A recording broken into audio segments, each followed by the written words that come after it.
Précédemment, la partie 4. Variation d'intelligence égale variation génétique. Partie 5. 15. Position dans l'évolution. Ordre d'apparition et augmentation du volume crânien au fil du temps. De moins 3 millions d'années à aujourd'hui. Australopithèque, Homo erectus, les premiers Homo sapiens, les nuits, les neiges, les riz. 16. L'intelligence s'inscrit dans un ensemble de traits évolutifs. Les riz de l'Est et les nuits sont aux deux extrémités d'un continuum avec les neiges dans une position intermédiaire. Non seulement sur les scores moyens des tests cognitifs et les mesures de la taille du cerveau, mais aussi sur des dizaines de variables incluant la vitesse de maturation, la personnalité, la reproduction et l'organisation sociale. Il semble improbable que des facteurs sociaux puissent produire ce modèle cohérent sur un ensemble de comportements si divers. Ceci montre que l'intelligence fait partie d'un processus évolutif plus large trouvant ses origines dans l'évolution. Les nuits sont plus R sélectionnées que les neiges, qui sont plus R sélectionnées que les riz de l'Est, sur un gradient zoologique RK. 17. Différence raciale à l'électroencéphalogramme. Comme expliqué précédemment, les potentiels évoqués des individus plus intelligents ont un score plus petit, la fréquence des ondes alpha est plus importante. En d'autres termes, la transmission de l'information est plus rapide chez les gens brillants. On trouve une différence significative, en termes de score à l'électroencéphalogramme, entre les races. EEG des nuits et des neiges. QI, EEG. Les nuits en Afrique, 68, 534. Les neiges en Europe, 105, 506. 18. L'hypothèse de Spearman. La magnitude de la différence intellectuelle entre deux races, observée dans les tests d'habileté cognitive, est proportionnelle à sa saturation en G. Exemple de la différence entre Européens et Afro-Américains, la différence culmine à un écart type, soit 15 points de QI. La différence entre nuit et neige, en fonction de la saturation en G. Autrement dit, plus un test sera saturé en G, c'est-à-dire plus il impliquera une complexité cognitive, plus la différence sera marquée. Cela pointe qu'une différence de G est principalement responsable des différences intellectuelles raciales observées. 19. La dépression de consanguinité. Il se produit une diminution du fitness, de la valeur sélective dans la descendance du croisement d'individus génétiquement trop proches. On constate un déficit de 7 points de QI chez les descendants de croisement entre cousins de première génération. La dépression de consanguinité pointe la causalité génétique de l'intelligence. La différence nuit-neige en fonction du degré de dépression de consanguinité. Une corrélation de 0,48. 20. L'héritabilité de l'intelligence augmente avec l'âge. Proportion estimée de la variance totale du QI attribuable aux effets génétiques et environnementaux partagés et non partagés. Il convient de noter que seule la variance environnementale non partagée, ou intrafamiliale, reste relativement constante au cours de toute la vie. Ceci pointe la causalité génétique de l'intelligence.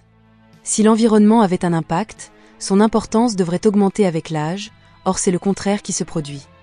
L'environnement non partagé cible essentiellement l'environnement in utero. 21. Existence des différences raciales dans l'intelligence depuis 10 000 ans. Les différences contemporaines de QI entre les races et entre les nations peuvent être identifiées il y a 10 000 ans déjà à partir des différences en termes de A. Capacité crânienne. B. Dans l'aptitude à avoir fait la transition néolithique de la chasse et de la cueillette vers l'agriculture sédentaire il y a 8 000 ans. C. Dans le développement des premières civilisations il y a 6 000 ans. D. Dans les avancées scientifiques, mathématiques et technologiques des 2500 dernières années. 22. Différence de fréquence des gènes de l'intelligence. Si l'intelligence est génétique, c'est donc qu'elle est dictée par certains gènes qui ont une plus grande fréquence chez les races plus intelligentes que chez les races moins intelligentes. Surtout depuis les études GWAS, Genome-Wide Association Studies, de très nombreux gènes ont été liés à un gain intellectuel et ils montrent de fait une fréquence raciale suivant l'ordre du QI. Par exemple, le gène de la myopie congénitale. Le gène de la myopie congénitale est responsable d'un gain de 7 points de QI. Homozygote récessif. On le retrouve en plus haute fréquence chez les Ashkénazes, QI moyen de 110. En seconde plus haute fréquence chez les riz de l'Est, QI moyen de 105. En troisième plus haute fréquence chez les neiges, QI moyen de 100. Il est moins fréquent chez les riz du Sud, les Nuits du Nord, les Moyens orientaux, QI moyen de 84. Il est peu fréquent chez les Nuits, QI moyen de 67. Les scores polygéniques. Une étude toute récente publiée dans la revue Intelligence s'est penchée sur l'ensemble des variations génétiques augmentant l'intelligence découvertes à ce jour, mises en évidence par Gwas, permettant la mise en lumière de nombreux variants génétiques différents impliqués dans un trait phénotypique. L'étude a évalué ensuite les différences raciales dans la fréquence de ces allèles et a montré qu'elles étaient parallèles aux différences de QI entre populations. En d'autres termes, les races à QI plus élevés ont effectivement une fréquence supérieure d'allèles augmentant l'intelligence dans leur patrimoine génétique. Fréquence moyenne des allèles augmentant les capacités cognitives par groupe continental. Chez les Nuits, les Amérindiens, les Riz de l'Est, les Neiges, les Riz du Sud et Nuits du Nord. Si on prend en considération l'ensemble des variants génétiques augmentant l'intelligence mis en évidence à ce jour, ces allèles sont plus fréquents chez les Riz de l'Est, QI moyen de 105. Suivis par les Neiges, QI moyen de 100, les Amérindiens, QI moyen de 86 et les Riz du Sud et Nuits du Nord, QI moyen de 84, ont une moindre fréquence et les Nuits subsahariens ont la plus basse fréquence de ces allèles. La fréquence de ces variants génétiques augmentant l'intelligence est donc en concordance avec l'intelligence moyenne des populations. L'étude estime également plus précisément les fréquences de ces allèles pour différents pays et montre le lien étroit entre le QI moyen national et la fréquence de ces allèles dans la population. Le QI national en fonction du score polygénique. Tableau des scores génétiques d'éducabilité, Educability Genetic Score basé sur plus de 2400 variations alléliques. Ces scores sont hautement corrélés à l'intelligence. Ils seraient même actuellement de meilleurs estimateurs de l'intelligence que les scores purement intellectuels. Car les études réalisées ont été faites sur de plus larges échantillons, Plomine 2018. Comme on peut le voir, ces scores génétiques d'éducabilité sont parallèles au QI. Les Riz de l'Est ont les plus hautes fréquences d'allèles favorables, suivies par les Neiges. Les Nuits ont les plus basses fréquences de ces allèles. En 2019, Dunkel, Kierkegaard et al. Montrent que les Ashkénazes ont un plus haut score polygénique pour une haute intelligence. Score polygénique et distribution chez les Judokas et les Croix.